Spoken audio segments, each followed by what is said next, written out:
Greetings, everyone. Pete Pardo here from Sea of Tranquility. Welcome to pick number 3. I almost said 4. Pick number 3 of my favorite 31 hard rock and heavy metal albums of the 70s countdown. We've been doing it each and every day this month here in July 2023. 31 days in a month.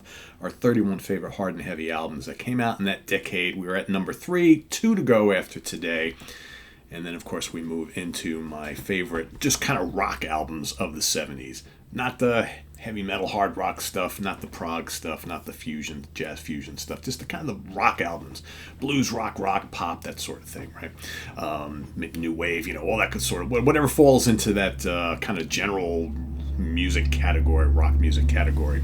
That's going to be coming at you just in a couple days, so we're starting that very, very soon. But today, for my pick number 3, we're going to take a look at a 4th album from this British band, released September 25th, 1972, recorded at the Record Plant in Los Angeles, California, produced by the band themselves, and specifically one of the guys in the band, that guy being Tony Iommi, for Vertigo Records.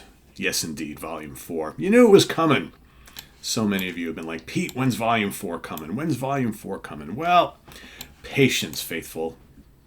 Everything comes to those who have patience and wait for them, right? That's our patience comes to good things come to those who wait. Something like that. My mother used to tell me something like that all the time.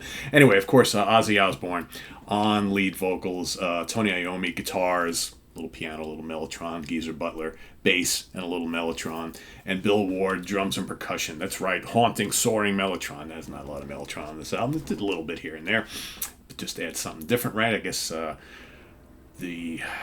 one of the bands that was in the studio or whatever, there was a mellotron hanging out, right? So they were like, oh, let's use this. Let's figure out how to use this weird-ass keyboard tape machine, right? And they did. You can hear it specifically on Changes, right? Anyway, songs on the album. Yeah, I mean, this, I talked about it the other day when we were talking about Master of Reality. My favorite Black Sabbath album for decades has been this album. A long time. I think initially, Paranoid was my favorite album for a while. Then Heaven and Hell was my favorite album for a while. Then this kind of crept up being my favorite, probably like the late 80s, early 90s. It's pretty much been my favorite since. I will say, though, in maybe over the last year or so, I have a couple other albums that are really gaining ground as far as Sabbath goes. One of them is Master of Reality. Another is Sabbath Bloody Sabbath. So you have to wonder if maybe like a year from now, Volume 4 might eventually be overtaken after decades at the top in my mind and heart, right? I don't know. We'll see. There's a reason why, I think Sabbath has other albums that are stronger start to finish, but there's something about a handful of songs on this album that just knock me on my seat. I mean, that's what it is. I love Wheels of Confusion, right? At the time, very, very different for Sabbath. 8 minutes long. It's epic. It's atmospheric. It's just got all sorts of different things going on. Really like Wheels of Confusion a lot. Excellent song. Tomorrow's Dream is awesome. That's like a great early Sabbath bulldozing song. I mean, Tomorrow's Dream, you could have come off Master of Reality, but it's a little bit more melodic. It's not quite as doomy, stonery type of thing, but excellent. Changes. I never really need to hear Changes again. It's cool for what it is, right? It's haunting. It's kind of like this weird ballad. It's that piano and mellotron and this I'm going through, the Ozzy vocal, whatever. Yeah, it is what it is. Not one of my favorites, though. FX, the little instrumental, again, it's kind of a throwaway thing. Tony plunking around the studio. Supernaut is amazing. I'm trying to think of like a different word to say. It's amazing. Supernaut is one of my favorite Sabbath riffs of all time. Another bulldozing track on this album. This is incredible. Love Supernaut to death. I think it's one of their unsung gems in their catalog. And that finishes off side A of the original vinyl. Side B kicks off with what is arguably my favorite Black Sabbath song of all time. That is Snowblind. Of course, song about the evils of cocaine, and of course they would not learn any lessons from writing this song because they would I'm not even going to say dabble, because they would excess about this white powder drug for years and years to come, especially Mr. Tony. But Snowblind is just absolutely terrific. It's melodic, got a great riff, nice textures, nice atmosphere, and man, that blazing, gutsy guitar solo from Tony to take it out to the end, man. Just love Snowblind, love the chorus, I love everything about it, just great. Cornucopia, right? That's also pretty cool, right? That's a good melodic, heavy song. Again, a little bit different, cool vocal from Ozzy on it. I like Cornucopia, another underrated gem in this album. Then, of course, you got Laguna Sunrise, little instrumental. That's really nice, nicely done. I'd rather hear something like that as opposed to like FX. You know, it's like Laguna Sunrise, very, very cool. And then St. Vitus Dance. It's heavy, it's groovy, excellent. St. Vitus Dance, a lot of fun. And then, of course, Under the Sun. One of the heaviest, doomiest riffs of all time on Under the Sun, man. That, again, you talk about the essence of what doom metal is all about.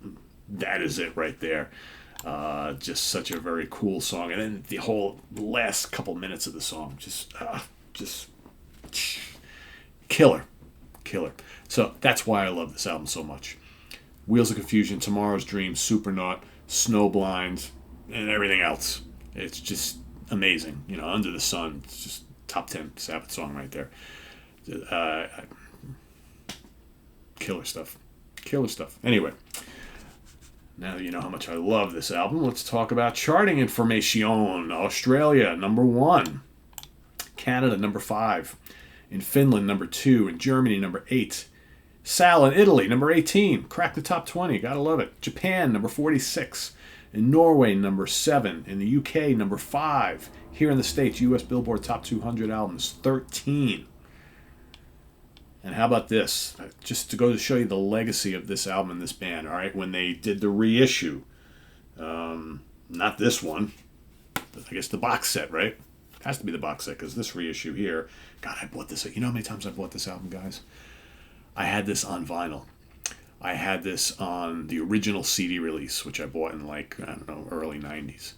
I bought a previous remaster of this. I have this remaster of this. I have the box set. I might even have another one that I'm not even thinking of. Just ridiculous. Anyway, it recharted in 2021. I'm assuming that is the box set. I should have pulled that out, the big box. Austria, 58. Belgium, 142. Germany, number 8. Sweden, number 1. Switzerland, number 17. Right? So a box set is peaking on the charts. Right? How cool is that? All right, certifications. Canada, platinum seller, 100,000 units sold.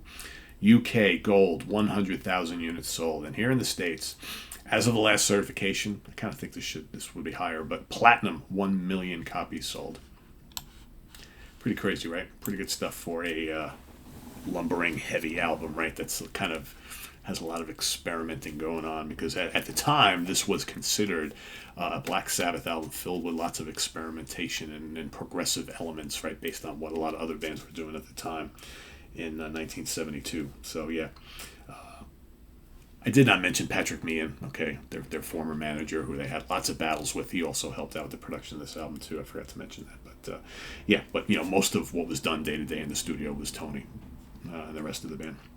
So yeah, that is my pick for today. Pick number 3, Volume 4 by Black Sabbath. Let us know what you think of this juggernaut of an album from the mighty Sabbath in the comments below, as well as your pick for today, pick number 3, as we march our way to number 1. Just 2 more days, Sunday, Monday, that's it, the end of the month. Can you guess what my top 2 are? I know many of you have guessed my number 1. I've seen it for the last week or so. I think most people were kind of a little iffy on the ones that would come underneath that. There's one big one coming up tomorrow. Why is it big? That's the only clue you're going to get.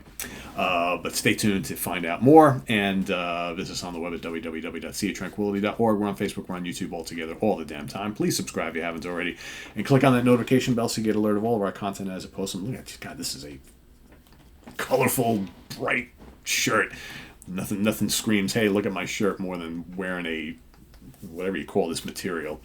Right? I want to thank Jason Morris for this, but this is bright and It's like, yes, look at me, look at Uriah Heep. Right, cool.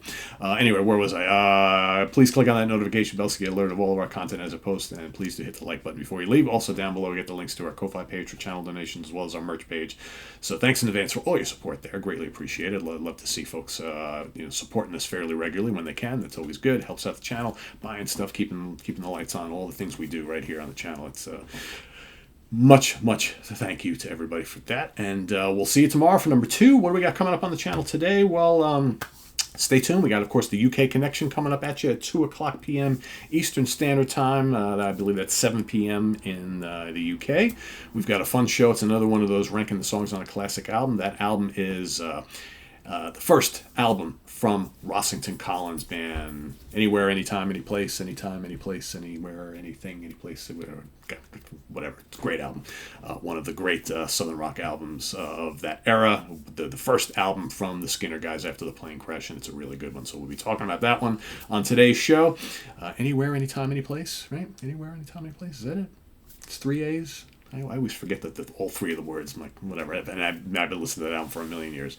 Anyway, that is today. We've also got The Curse of the Collector coming up tonight, so stay tuned for that. And then tomorrow, of course, is Ranking the Albums Day, and Rick Labonte and I will be talking about the very short but very awesome catalog from the supergroup known as the Winery Dogs, featuring Richie Kotzen on guitars and vocals, Mike Portnoy on drums, and Billy Sheehan on bass. 3 albums, 3 really good albums. That's what we're going to be talking about and ranking tomorrow, so stay tuned for that. And we'll see you then, right? So I'm Pete Pardo. Thanks for watching, everybody. Take care. Bye-bye.